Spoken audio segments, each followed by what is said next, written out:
तो दोस्तों, आज हम बात करने वाले हैं बीए सेकेंड ईयर हिस्ट्री की इकाई दूसरी। और पहले वीडियो में मैं पहले इकाई के सारे क्वेश्चंस अच्छे से डिटेल में बता चुकी हूँ। अब बारी है इकाई 2 की, जिसका पहला क्वेश्चन है, रेगुलेटिंग एक्ट क्यों पारित किया गया? इसके ब्रिटिश शासन पर प्रभावों का विवेचन कीजिए।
प्रश्न नंबर 2 है हमारा, लॉर्ड कॉर्नवालिस के शासन प्रबंध के सुधारों का वर्णन कीजिए। इसका अथवा है, लॉर्ड कॉर्नवालिस के प्रशासनिक सुधारों का वर्णन कीजिए। इसका अथवा है, लॉर्ड कॉर्नवालिस के न्यायिक एवं राजस्व संबंधी सुधारों का वर्णन कीजिए। इसका भी अथवा है, लॉर्ड कॉर्नवालिस के प्रशासनिक सुधारों पर प्रकाश डालिए। और इसका भी अथवा है, लॉर्ड कॉर्नवालिस के प्रशासनिक एवं न्याय संबंधी सुधारों पर प्रकाश डालिए।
कौन था? इसके भारतीय राज्यों पर पड़ने वाले प्रभावों का वर्णन कीजिए। हड़प नीति का अभिप्राय। भारतीय राज्य को मिलाने के लिए जिस नीति का डलहौजी ने आरंभ किया था उसे सम्मिलित नीति कहा था, परंतु भारतीयों ने और इसके आलोचकों ने इसे हड़प नीति का नाम दिया, क्योंकि किसी न किसी प्रकार राज्य की जनता उसके राजा की इच्छा के बिना यह कार्य किया जाता था। इसका उद्देश्य ब्रिटिश साम्राज्य का विस्तार करना और उस राज्य के आर्थिक साधनों का शोषण करना था। डलहौजी ने देखा कि सन 1834 में ब्रिटिश ईस्ट इंडिया कंपनी के डायरेक्टरों ने घोषणा की थी कि भारतीय राजाओं द्वारा पुत्र गोद लेने की अनुमति ब्रिटिश राज्य से लेना था, और न कोई ऐसा कानून था जो ब्रिटिश संसद में पारित हुआ हो। डलहौजी के पूर्व के गवर्नर जनरलों ने इसे नियम के रूप में कभी लागू नहीं किया, परंतु डलहौजी ने इस घोषणा मात्र का उपयोग एक कानून के रूप में दृढ़ता से किया।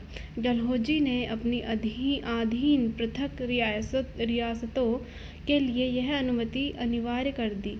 यह संयोग की बात थी कि उस समय सन 1848 में सतारा, 1849 में जैतपुर, 1850 में संबलपुर, 1852 में बघाट, 1853 में झांसी और बरार तथा 1854 में नागपुर के राजाओं को पुत्र गोद लेने की अनुमति नहीं दी गई तथा इन्हें ब्रिटिश राज्य में मिला लिया गया। अवध और निजाम भी इससे नहीं बच सके।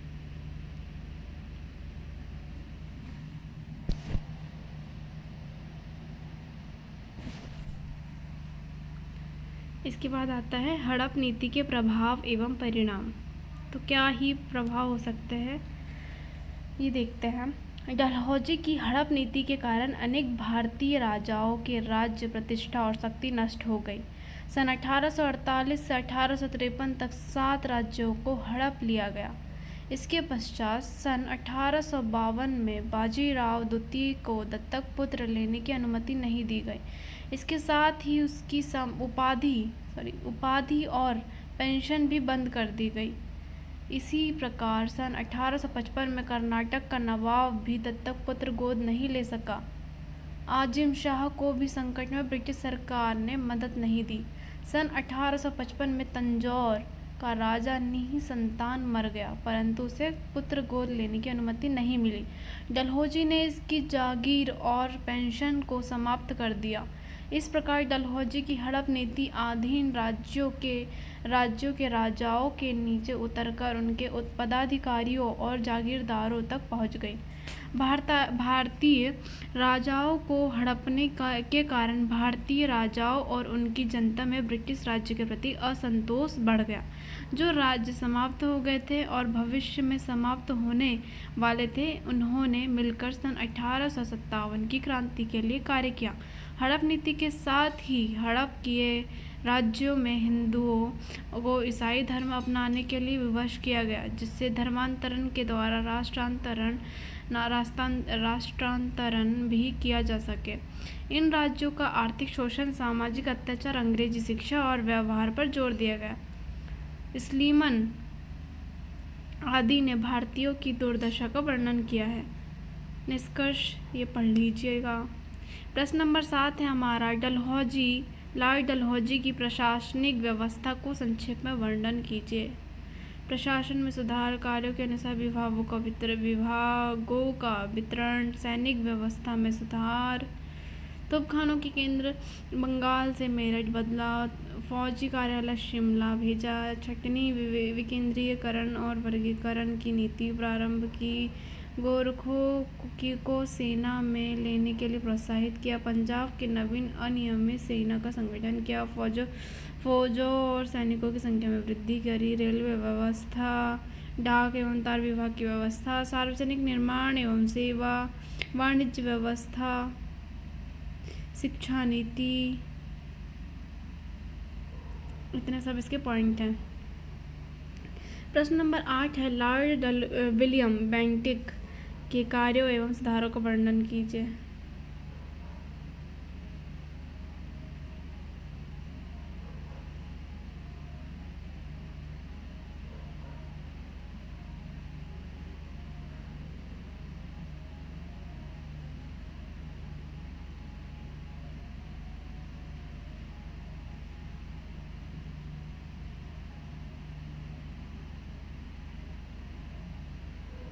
अब लघुत्तरीय प्रश्न है, वॉरेन हेस्टिंग्स के न्यायिक सुधार पर संक्षिप्त टिप्पणी लिखिए।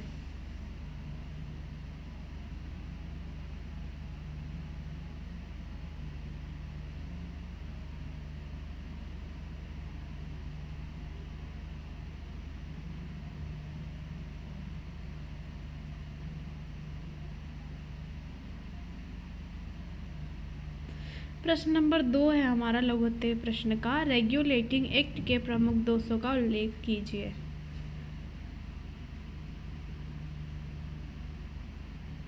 प्रश्न नंबर 3 है, अमृतसर की संधि 1809 ईस्वी पर संक्षिप्त टिप्पणी लिखिए। प्रश्न नंबर 4 है, लॉर्ड डलहौजी की हड़प नीति पर संक्षिप्त टिप्पणी लिखिए। ये तो ज़रूर आ सकता है क्योंकि लॉर्ड डलहौजी बहुत ही बड़ा वाला था जो भी था।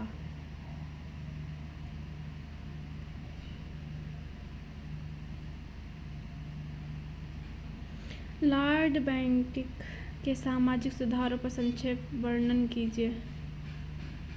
सामाजिक सुधार